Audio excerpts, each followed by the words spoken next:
Japan लगभग 6,800 से भी अधिक द्वीपों से मिलकर बना है, जिसमें से सिर्फ 430 द्वीप ही रहने लायक है। जापान के 4 द्वीप ही जापान के पूरे क्षेत्रफल का 97% हिस्सा है और बाकी के सभी द्वीप सिर्फ 3% हिस्सा ही है। जापान एक ऐसा देश है दुनिया के अंदर जिसके ऊपर परमाणु बम से हमला किया गया था। जैसा कि आपको पता है कि 6 और 9 अगस्त 1945 को अमेरिका ने जापान के हिरोशिमा और नागासाकी के ऊपर बम गिराए थे। जापान का 70% हिस्सा पहाड़ी है, जिसमें 200 से भी अधिक ज्वालामुखी है, जो कि अन्य सभी देशों की तुलना में सबसे अधिक है।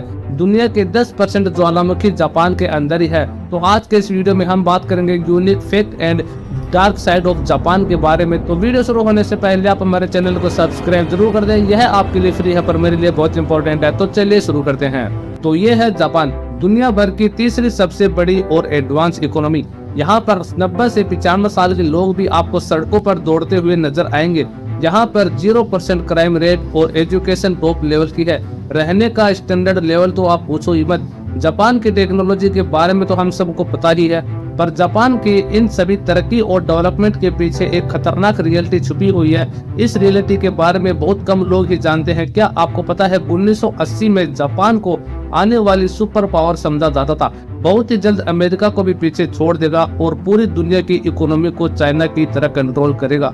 अमेरिका के अंदर जापान को लेकर बहुत परेशानियां भी होती थी। इनके ऊपर पूरी मूवी भी बन चुकी थी, जैसे कि राइजिंग सन और ब्लेड रनर। इनमें यह दिखाया गया है कि कैसे जापानीज कॉरपोरेशन पूरे अमेरिका को टेक ओवर कर लेगी, क्योंकि जापान ने कुछ ही टाइम में अपनी इकोनॉमी को बहुत ही बढ़ा दिया था। जापानीज की स्टॉक मार्केट तेजी से बूम कर रही थी और जापान की चीजें पूरी दुनिया के अंदर छा रही थी। चाहे वो गाड़ी हो या इलेक्ट्रॉनिक सामान, चाहे मेडिकल इक्विपमेंट ही क्यों ना हो। उस टाइम जापान के स्टूडेंट यह समझते थे कि यूनिवर्सिटी से ग्रेजुएट होते ही फॉरेन नौकरी मिल जाएगी, फिर जिंदगी भर लाइफ मस्त सेट है, क्योंकि जापान के अंदर हर जॉब लाइफ टाइम ही होती है। और जापान की इकोनॉमी लगातार बढ़ती ही जा रही थी। 1990 तक जापान दुनिया भर की दूसरी सबसे बड़ी इकोनॉमी बन चुका था। 1990 से पहले जापान एक ऐसा इकोनॉमी बूम एक्सपीरियंस कर रहा था जो उससे पहले किसी भी देश ने एक्सपीरियंस नहीं किया था।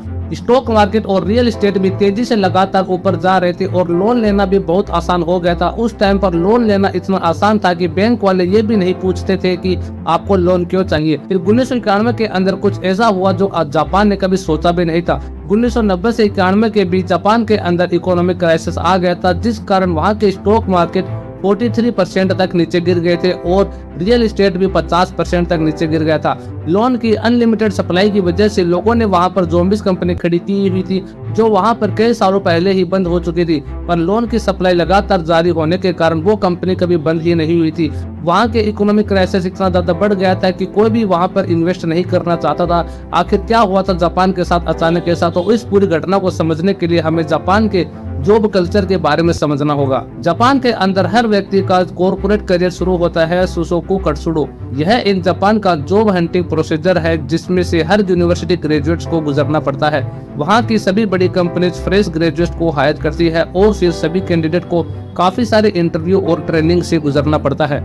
इन सभी टेस्ट को क्लियर करने वाले कैंडिडेट को सुसाइन कोयो पॉलिसी के अकॉर्डिंग लाइफ टाइम जॉब मिलती है। अगर जापान के अंदर आपको किसी कंपनी में जॉब मिल जाए तो आप अपनी पूरी जिंदगी में उस कंपनी को कभी छोड़ नहीं सकते।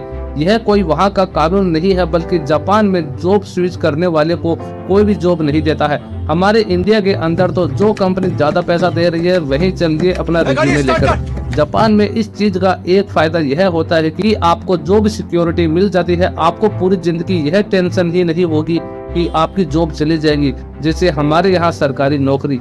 उस टाइम पर 1990 के अंदर भी हायरिंग का यही प्रोसीजर हुआ करता था और यही प्रोसीजर जापान में अभी तक चल रहा है।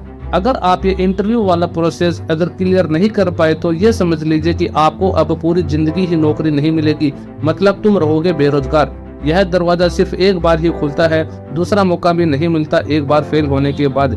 जापान में 1990 के इकोनॉमिक क्राइसिस में सारी बड़ी कंपनियों ने एक साथ अपनी हायरिंग को फ्रीज कर दिया था, वो भी अगले 13 सालों तक। और अगले 13 सालों तक ये हायरिंग इसी तरह बंद रही। इस 13 साल के टाइम पीरियड को जापान के अंदर जापान एम्प्लॉयमेंट आइस एज कहते हैं। जो लोग 1990 के अंदर ग्रेजुएट हुए थे उन्हें न तो 13 साल बाद नौकरी मिली और ना ही कभी जिंदगी भर नौकरी मिलेगी। जब 2004 के अंदर कंपनियों ने अपनी हायरिंग दोबारा शुरू की तब वो दोबारा इंटरव्यू के लिए गए, पर वो कंपनियां उन्हें हायर करना नहीं चाहती थी, क्योंकि उस टाइम पर वो सभी लोग 35 से 40 साल के हो चुके थे, क्योंकि वे कंपनियां सिर्फ फ्रेश कैंडिडेट को ही हायर करना चाहती है। इन लोगों की संख्या बहुत ही ज्यादा बढ़ चुकी थी, लगभग 2 करोड़ लोग। इन लोगों को जापान के अंदर लॉस्ट जनरेशन ऑफ जापान भी कहते हैं। इनमें से कई लोग तो अभी छोटी मोटी नौकरी करके कम सैलरी की ही जॉब कर रहे हैं, और लाखों लोग तो ऐसे हैं जो अभी भी अपने माता पिता के ऊपर ही डिपेंड है और उन्हीं के पैसों पे खर्चा करते हैं। मतलब जापान के अंदर आज भी 40 से 45 साल के लाखों लोग ऐसे हैं जो अपने पूरी तरह से अपने माता पिता के ऊपर ही डिपेंड है। इन्हीं लोगों में से एक है हिकिकोमोरी। ये लोग उस टाइम पर इतने ज्यादा डिसअपॉइंट हुए कि इन लोगों ने अपने आप को सोसाइटी से पूरी तरह ही अलग कर दिया था।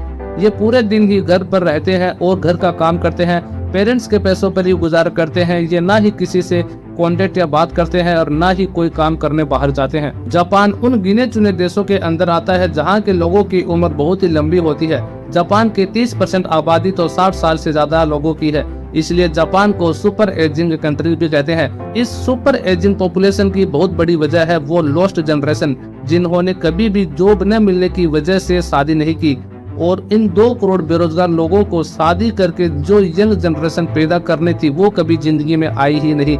इसी कारण यहाँ पर बूढ़े लोग बहुत ज्यादा है। जॉब न मिलने के कारण कुछ लोग तो सोसाइटी से पूरी तरह ही कट ऑफ हो गए थे, और न जाने कितने लोगों ने सुसाइड अटेम्प्ट कर लिया था और कितने ही लोग डिप्रेशन में चले गए। 2 करोड़ लोगों को नौकरी न मिलने का इम्पैक्ट सोसाइटी के ऊपर भी पड़ा, क्योंकि ये लोग अगर जॉब करते तो पैसा कमाते और वो पैसा फिर मार्केट के अंदर आता, और जो पैसा मार्केट में आना चाहिए था वो कभी आया ही नहीं। जापान की सरकार अब इन लोगों को लेकर काफी चिंतित है, और जापान की गवर्नमेंट इन लोगों को अपने पैरों पर खड़ा करने के लिए पूरी कोशिश कर रही है। इन लोगों को लोन्स भी प्रोवाइड करवा रही है, पर काफी सारी कोशिशों के बाद भी जापान की गवर्नमेंट को कुछ ज्यादा कामयाबी नहीं मिली। इन सब का सबसे बड़ा कारण है वहाँ की कंपनियों का जॉब हायरिंग कल्चर, जो कि सिर्फ फ्रेश कैंडिडेट को ही हायर करते हैं और फिर पूरी जिंदगी वो कैंडिडेट उसी कंपनी में लगे रहते हैं, उस कंपनी को छोड़ नहीं सकते, पूरी जिंदगी उसी में धक्के खाते रहते हैं। और इसी तरह करीब हर साल हजारों कैंडिडेट ग्रेजुएट होने के बाद भी जॉब नहीं ले पाते हैं, किसी कारण वो टेस्ट में फेल होने की वजह से। और इसी तरह ये लोग भी लॉस्ट ऑफ जनरेशन के अंदर शामिल होते जा रहे हैं। क्या जापान की गवर्नमेंट इन सभी प्रॉब्लम्स को सोल्व कर पाएगी ये तो पता नहीं। क्या जापान की लॉस्ट जनरेशन इसी तरह लगातार बढ़ती जाएगी? तो कमेंट में जरूर बताना, और इसी तरह की अमेजिंग वीडियो के लिए आप हमारे चैनल को सब्सक्राइब और वीडियो को लाइक जरूर कर देना। मिलते हैं अगली वीडियो के अंदर।